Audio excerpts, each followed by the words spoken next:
Samajwadi party नेता शिवपाल सिंह यादव और सपा मुखिया अखिलेश यादव ने ट्विटर के जरिए एक नई जंग छेड़ दी है, जहां पर उन्होंने स्वामी विवेकानंद को बता दिया है समाजवादी। और वहीं पर आज हमारे साथ में है प्रसिद्ध समाजवादी चिंतक, उनसे जानेंगे कि आखिरकार किस तरह के समाजवादी स्वामी विवेकानंद थे। दीपक जी, हमारे दर्शकों को बताइए।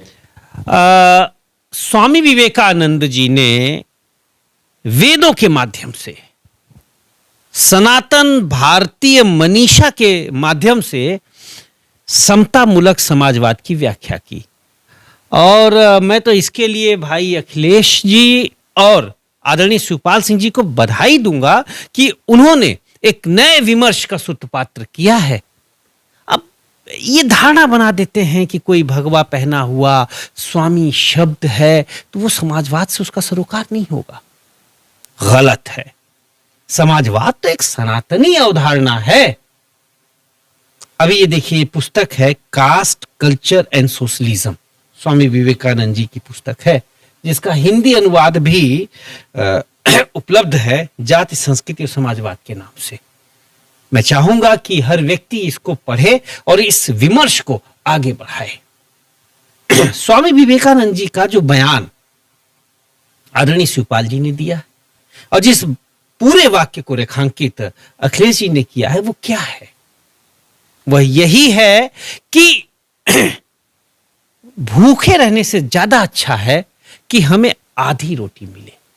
यानी कि उन्होंने, स्वामी विवेकानंद जी ने स्पष्ट किया है कि जो वितरण होना चाहिए धन का, संपत्ति का, रोटी का, रोजी का, वह समान धर्मी होनी चाहिए। ऐसा नहीं होना चाहिए कि एक तरफ भूखमरी का सागर हो और दूसरी तरफ समृद्धि के हिमालय उस भूखमरी के सागर को चिढ़ाए। ऐसी व्यवस्था नहीं होनी चाहिए जिसमें अरबपतियों की संख्या बढ़े 22% से ज्यादा रफ्तार से और भूखमरी और गरीबी अथाह हो। स्वामी विवेकानंद जी ने गीता को उद्धृत करते हुए कहा है, गीता का उन्होंने एक श्लोक उन्होंने पढ़ा और कहा कि मुझे समाजवाद की प्रेरणा इस श्लोक से मिलती है। समम सर्वेषु भूतेषु तिष्ठन्ति परमेश्वरम। यानी सब में आप ईश्वर को देखें।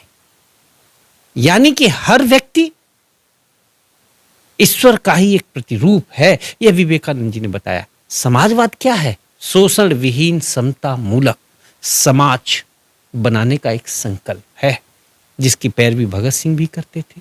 डॉक्टर लोहिया ने तो समाजवाद को पूरा जीवन दिया।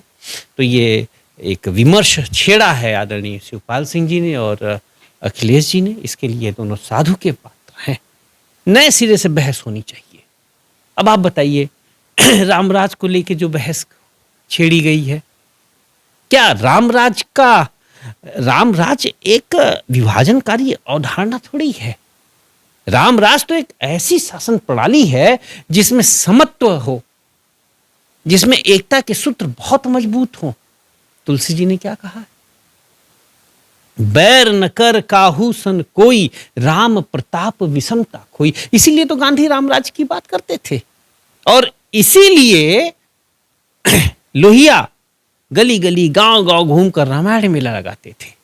और जानते हैं, जब गांधी राम धुन गाते थे तो बगल में कौन बैठा रहता था? मौलाना शौकत अली। लोहिया के रामायण मेला के सहभागी कैप्टन अब्बास अली, नेताजी सुभाष चंद्र बोस के साथी, शायर आजम मिनाई, ये लोग थे। और हाथ में रामचरित मानस लेकर तुलसीदास ने कवितावली में लिखा है, मांग के खैबो मसीद में सोइबो। मसीद माने मस्जिद। तो राम राज्य एक समावेशी, समाजवादी, राष्ट्रीय भावना से ओतप्रोत धारणा है। और स्वामी विवेकानंद, तुलसी, ये सब समावेशी, समाजवादी चरित्र का शासन प्रणाली चाहते थे, जो सिर्फ और सिर्फ समाजवाद से